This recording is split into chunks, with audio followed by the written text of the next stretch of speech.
So నేనేమంటానంటే ఇప్పటికి కూడా టీవీ చూస్తున్న జనం అంతా నాకు తెలిసి నాకు పిండ ప్రదానాలు కూడా చేస్తూ ఉండుంటారు.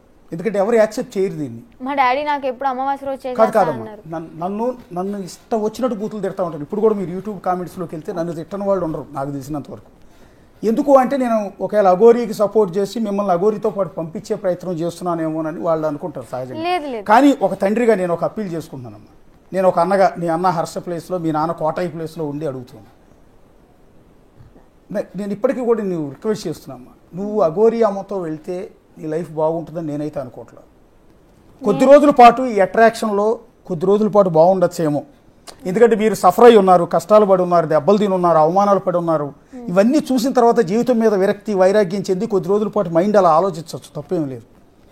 కొద్ది రోజులు అయిన తర్వాత కొద్ది రోజులు వదిలేసి వెళ్ళిపోవాలన్న ఉద్దేశంతో అయితే నేను పెళ్లి చేసుకోలేదు. తను ఇష్టపడి జీవితాంతం నా ప్రాణం ఉన్నంత వరకు, నా ఊపిరి ఉన్నంత వరకు తనతోనే కలిసి ఉండాలని చెప్పి అనుకుని పెళ్లి చేసుకున్నాను. ఇది నీ అమాయకత్వం ఏమనుకుంటున్నాను నేను అనేది ఏంటంటే నీ అమాయకత్వం అంటున్నాను. నువ్వు ఏమి తెలియని ఒక సగటు ఆడపిల్లవి. నేనేమో మధ్యతరగతి కుటుంబంలో పుట్టిన ఒక సగటు ఆడపిల్లవమ్మ. నేను అనేది ఏంటంటే నేను చెప్తున్నాను కదా, నేను స్వార్థంతోనే చెప్తున్నా, ఒక ఆడపిల్ల తండ్రిగా చెప్తున్నాను నేను.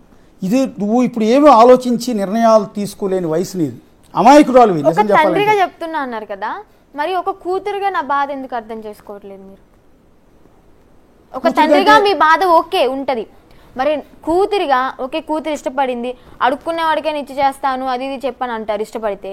మరి నేను తను ఇష్టపడ్డాను, మీరు ఎందుకు ఒప్పుకోవట్లేదు? నా ఇష్టం వాడికి రిక్షా దొక్కుగే వాడికి ఇచ్చి పెళ్లి చేయటం అనేది కొన్నిసార్లు జరుగుతాయి కూడా. ఇప్పుడు ఇక్కడ మీకు ఎఫెక్ట్ ఏంటంటే, లేదు నేను అంటుంది వినండి, ఇప్పుడు మీరందరూ అనుకునేది ఎఫెక్ట్ ఏంటంటే మీ అందరికి తన అబ్బాయి కాదు కదా, అంతే ఉంటుంది, తను స్త్రీ కదా, ప్రకృతి విరుద్ధం కదా అని అలా అని మీరు అనుకుంటున్నారు. కానీ మేము ఇష్టపడ్డా మా మనసులు కలిసాయి కాబట్టి మేము భార్యాభర్తలుగా అనుకున్నాం. అదే బాధ ఉంటుంది కదమ్మా. ఇప్పుడు ఒక కోటయ్య, నేను ఒక కోటయ్యని, మీ అమ్మ స్వరూపమ్మ. ఇప్పుడు కోటయ్యని స్వరూపని లోకమంతా ఎలా చూస్తుందంటే ఈ కూతుర్ని పెళ్లి చేయలేక అటు ఆడమగ గానోడితో పంపించేశారు. అలా అనే వాళ్ళకి నేను ఒకటే చెప్తాను, మా అమ్మ నాన్న పంపించలేదు, నా ఇష్టపూర్వకంగా వచ్చాను. మీరు దయచేసి మా పేరెంట్స్ అనొద్దు, అంటే నన్ను అనండి, ఏదైనా వాళ్ళ తరపు కూడా అనాలి అనుకుంటే నన్నే అనండి, తిట్టండి, పర్లేదు, కానీ మా పేరెంట్స్ మాత్రం. అఘోరీ అమ్మతో నువ్వు వెళ్ళిపోయిన తర్వాత మీ అమ్మ నాన్న మీ బంధువులకి వెళ్ళగలరా? ఊళ్ళో మంగళగిరిలో ఫంక్షన్ జరిగింది, ఆ ఫంక్షన్కి అటెండ్ అవ్వగలరా? మీ బంధువులతో ఎవరితో కలవగలరా అంటే ఒక నెల 2 నెలలు అంతే కదా, తర్వాత అంతా నార్మల్ ఉంటుంది కదమ్మా. ఇప్పుడు మీ అమ్మా నాన్న నేను మధ్యలో వాళ్ళని కలవను అని చెప్పట్లేదు కదా. కాదమ్మా, మీ అమ్మా నాన్న ఏమనుకుంటారంటే రేపొద్దున సంక్రాంతి పండగకి నువ్వు మీ భర్త ఇద్దరు కలిసి వస్తున్నావు అని ఫోన్ చేస్తే మీకోసం మీ అమ్మ పండగకి దాన్ని ఏమంటారు తినేసా పిండి వంటలన్నీ చేసి నీ కోసం సిద్ధం చేయాలి. రేపొద్దు నీకు పాపో బాబో పుడితే వాళ్ళని ఎత్తుకొస్తే వాళ్ళతో కోటయ్యను స్వరూప ఇద్దరు కలిసి ఎత్తుకుని ఆడుకోవాలి. మీ మేనమామ మీ అన్నయ్య హర్ష వాడు మేనల్లుడు మేనగోడతో ఆడుకోవాలి. ఇది కళలు ఉంటాయమ్మా. సగటు కాదు, మనిషిగా పుట్టిన ఏ ఒక్కరైనా ఏ తల్లిదండ్రులు అని ఇదే కోరుకుంటారమ్మా. వాళ్ళు అనుకున్న కళలు అవి, నేను అనుకున్న కళలు ఇవి, అంతే. వాళ్ళ కళలకు విలువ నేను అనేది ఏంటంటే నీకు పుట్టిన అంటే మరి నా ఇష్టానికి విలువలు ఇవ్వరా? ఇప్పుడు అనుకుంటూ ఉంటే మాట కోటయ్య స్వరూప లేకపోతే ఇవాళ వర్షిని ఉండేది కాదు. కానీ ఓకే కన్నారు, ఉంటది ఉండదు అని కాదు, కన్నారు, పెంచారు, మంచి బాగులు అన్నీ చూశారు. కానీ నా ఇష్టం అనేది ఒక ఏజ్లో నాకు ఇష్టం అనేది పెరుగుతుంది. నా మనస్ఫూర్తిగా నేను ఒకరిని ఇష్టపడి పెళ్లి చేసుకోవాలని చెప్పి నాకు ఉంటుంది. అలాగే నాకు అనిపించింది, తనే కరెక్ట్ అనుకున్నాను, అందుకే తన్నే పెళ్లి చేసుకున్నాను. తన తప్ప ఇంకెవరు వద్దు నాకు అంటున్నాను.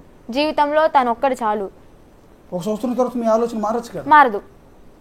మారదని మీరు చెప్పలేరమ్మా. మారదు. నీకు ఎదురుగా ప్రత్యక్ష సాక్షి నేనున్నా. ఓకే, ఇదే మారితే మళ్ళీ ఇదే బిగ్ టీవీకి వచ్చి ఇంటర్వ్యూ ఇస్తాను, ఓకేనా? కాదమ్మా, నేను అనేది అట్లా కాదు.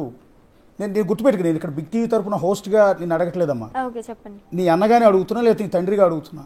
నేను కూడా 23 ఏళ్ళు నా వయసు ఉన్నప్పుడు, 22-23 ఏళ్ళప్పుడు నేను హైదరాబాద్ వచ్చా బతకడానికి. అక్కడ నుంచే మీ పక్కన గుడివాడ నాది, నీది మంగళగిరి, నాది గుడివాడ. అక్కడ నుంచి ఇక్కడికి వచ్చినప్పుడు నేను అనుకున్నాను, ఈ దరిద్రాలు, ఈ లోకాలు, ఈ పడుతున్న కష్టాలు, ఈ క్రైమ్ రిపోర్టర్గా ఫీల్డ్లోకి వెళ్ళి వాడి చావు, పెళ్ళాన్ని చంపేసిన మొగుడు, మూడుని చంపేసిన పెళ్ళం, ఇవన్నీ చూసి విడాకులు, కొట్టుకోటలు, ఈ దరిద్రం అంతా చూసి ఇవన్నీ వద్దు నాకు, బ్యాచులర్గా ఆ జన్మ బ్రహ్మచారిగా ఉండిపోదాం, అప్పుడు హ్యాపీగా ఉంటుంది కదా లైఫ్ అని అనుకున్నా. కానీ అవలే ఆ తర్వాత ఉండలే. నాకు కొన్ని ఫిజికల్ నీడ్స్ ఉంటాయి, నాకు కొన్ని ఇది ఉంటుంది, ప్రకృతి ధర్మం. సో నేను 28, 29 ఏళ్ళకి అప్పటికే లేట్ అయిపోయింది బాగా. పెళ్లి చేసుకున్నాను, 2 పిల్లల్ని కన్నా. ఇవాళ నాకు బంగారం లాంటి కొడుకు, కూతురు, నీలాంటి కూతురు.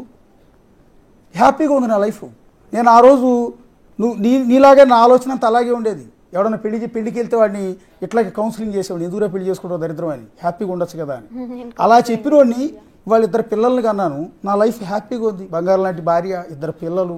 నా లైఫ్ ఇప్పుడు నేను ఎప్పుడెప్పుడు ఇంటికి వెళ్తానా అని ఎదురు చూస్తాను. నేను నా భార్య పిల్లలతో ఎప్పుడు కాసేపు కూర్చుంటాను, షిఫ్ట్ అయిపోయి వెళ్ళిపోతానా అని ఎదురు చూస్తా. అది నా లైఫ్. అంటే నా ఆలోచన మారిపోయింది కదా.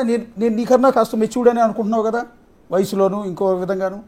అలాంటిది రేపు పొద్దున్న నీ ఆలోచన ఈ అఘోరీతో నీ కొద్ది రోజుల తర్వాత లైఫ్ బాగుండకపోవచ్చు, నీకు నచ్చకపోవచ్చు, ఏదో మిస్ అయ్యా నా లైఫ్లో అనిపించవచ్చు. ఏదేమైనా కానీ అడ్జస్ట్మెంట్ అయితే అవుతాను. కానీ మా మధ్య ఎన్ని గొడవలైనా, ఎన్ని అపార్థాలు వచ్చినా తన్నైతే నేను విడిచిపెట్టడం అవ్వదు. ఇది నేను స్టాంప్ వేసి మరి చెప్తాను. పిల్లలు అంటారా కంటేనే అమ్మని అన్నారు అని చెప్పిన ఒక సాంగ్ ఉంది కదా, అలాగే కంటేనే అమ్మని అన్నారు కదా, పెంచుకోవచ్చు.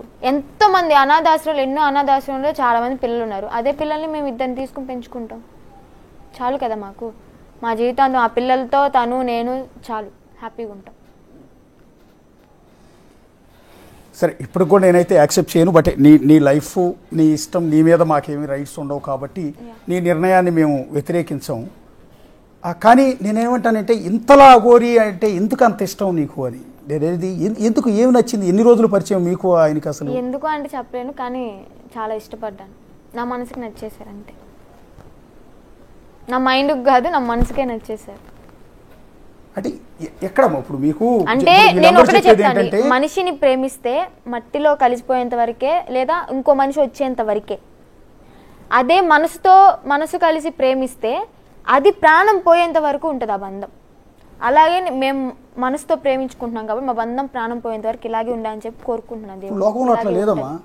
ఓకే, మేము చట్టబద్ధంగా వెళ్తాము. ఉంటే నువ్వు అనుకుంటున్నట్టు ఒకరితోనే ప్రేమ అనేది లేదు. వాళ్ళు ఒకళ్ళని పెళ్లి చేసుకుంటున్నారు, ఒక మగవాడు 4-5తో ఎఫ్ఐఆర్ పెట్టుకుంటున్నాడు. అట్లాగే లేదు, ఇవన్నీ చాలా మందిని మెయింటైన్ చేస్తున్నావు, చాలా ఫ్యామిలీ. నువ్వు అనుకున్నట్టు ఒకళ్ళతో ప్రేమ ఉండట్లే ఈ రోజుల్లో. నేను ఆడవాళ్ళ కోణంలోంచి అంటలేదు, మగవాళ్ళ కోణంలోంచి అంటున్నా. పైకి శ్రీరామచంద్రుడిలా కబుర్లు చెప్తారు కానీ 4-5 మెయింటైన్ చేస్తున్నారమ్మా ఇల్లీగల్ గానీ. సో ఒకళ్ళతో ప్రేమ అనేది ఎక్కడ ఉండట్లేదమ్మా. నేను అంటున్నది ఏంటంటే, నువ్వు అన్నది అది నిజం కాదేమో అనిపిస్తుంది నాకు. అది ఏమో నాకైతే నిజం. మేమైతే నమ్మాము, ఒకరినొకరు ఇష్టపడ్డాము. ఇప్పుడు ఈ అఘోరి అమ్మ మీ ఇంటికి వచ్చినప్పుడే పరిచయం, 4 రోజుల పాటు మీ ఇంట్లో ఉన్నారు. జనసేన పార్టీ ఆఫీస్ దగ్గరికి వెళ్ళి ఆయన ఆ రోజు ప్రొటెస్ట్ చేసినప్పుడు పోలీసులు తీసుకెళ్లిపోయారు. కారు ఏదో రిపేర్ వస్తే మంగళగిరిలో సర్వీస్ సెంటర్కి ఇచ్చారు. ఆ రోజు అక్కడ గొడవ కూడా అయింది. మీడియా వాళ్ళు వెళ్ళి వీడియోలు తీస్తుంటే వాళ్ళని కొట్టడానికి కూడా వచ్చారు ఆయన. ఆ రోజేనా? అప్పుడేనా పరిచయం? ఆ రోజు పరిచయం. అప్పటి నుంచి అంతకుముందు మీకు తెలియదు? వీడియోస్ చూసేదాన్ని నార్మల్గా, అంతకుముందు తెలిసేది. డైరెక్ట్గా కలవలేదు కానీ వీడియోస్ చూసేదాన్ని. అప్పుడు మీ ఇంటికి తీసుకెళ్లారు అంటే ఆమె అడిగి మంగళగిరి వచ్చి అక్కడ పోలీసులతో గొడవ అయినప్పుడు ఇంటికి తీసుకొచ్చాం. అంటే విష్ణు తీసుకొచ్చాడా, మీరు తీసుకెళ్లారా? అది ఫస్ట్ విష్ణన్నయ్యకే. ఫస్ట్ గొడవ అయినప్పుడేమో విష్ణన్నయ్య నెంబర్ తీసుకుని ఓకే ఆమె వెళ్ళిపోయినప్పుడు మాట్లాడుతూ ఉండేవాడు. ఆ గొడవ అయిన నెల తర్వాత ఆమె మళ్ళీ సడన్ గా టోల్గేట్ దగ్గర, మంగళగిరి టోల్గేట్ దగ్గర కార్ రిపేర్ వచ్చి ఆగిపోయింది. అప్పుడు విష్ణన్నయ్య సూర్యాపేటలో ఉన్నాడు. విష్ణన్నయ్య నాకు కాల్ చేసి, అప్పుడు నేను యాంకరింగ్ చేస్తున్నా, Jan 9th ఆ రోజు కాల్ చేసి, నేను ఒక రెస్టారెంట్లో తింటున్నా, అఘోరమ్మ కారు ఆగిపోయింది అక్కడ, వెళ్ళిపో అర్జెంటుగా వెళ్ళి అంటే ఇంకా రెస్టారెంట్ నుంచి నేను మా హర్షన్నయ్య టోల్గేట్ దగ్గరికి వెళ్ళి ఆమె కార్ రిపేర్ ఏదో ఉంటే సైడ్కి పార్కింగ్ చేసి, నైట్ అయిపోయింది కదమ్మా ఇంటికి రండి అని చెప్పండి. విష్ణన్నయ్య కూడా ఒక మా ఇంటికి తీసుకెళ్ళని చెప్పని అనడం జరిగింది. వాళ్ళ ఇంటికి తీసుకెళ్ళాము. అక్కడ ఉన్నారు 1 week, తర్వాత వెళ్ళిపోయారు. మళ్ళీ తర్వాత 1 week తర్వాత వచ్చారు. అప్పటి నుంచి ఇంకా కాంటాక్ట్లో ఉండడం అలా జరిగింది. ఆ రోజు కనుక విష్ణు ఫోన్ చేసి అఘోరి అమ్మ దగ్గరికి వెళ్ళి తీసుకురా అని చెప్పకపోయి ఉంటే నీ లైఫ్ వేరుగా ఉండేది. ఇప్పటికీ విష్ణు అన్న దగ్గర దెబ్బలు తింటూ ఉండేదాన్నేమో, అదే నా జీవితం అయిపోయేదేమో. ఈమె వచ్చింది కాబట్టి నా లైఫ్ ఇంత హ్యాపీగా చేంజ్ అయిందేమో, నేనైతే అదే అనుకుంటాను. ఓకే, ఒక నరకం నుంచి బయటపడ్డానని నేను అనుకుంటాను. ఈ కోణంలోంచి ఈ పాయింట్ ఆలోచిస్తే నేను 100% యాక్సెప్ట్ చేయాల్సింది. ఎందుకంటే మీరు అన్నారు ఆ పాయింట్ చూసారా, ఇది ఒకవేళ అఘోరి పరిచయం కాకపోయి ఉంటే ఈ రోజు కూడా విష్ణు చేతిలో దెబ్బలు తింటాను, తినాల్సి తన కాళ్ళకి తను చెప్పిన మాట వినేదాన్నేమో. అది అన్నాడు కదా మీడియా డైరెక్ట్ మా అమ్మల ముందే అన్నాడు, నా కాళ్ళ కింద బతకాలి, చస్తే అది నా చేతిలోనే చావాలి.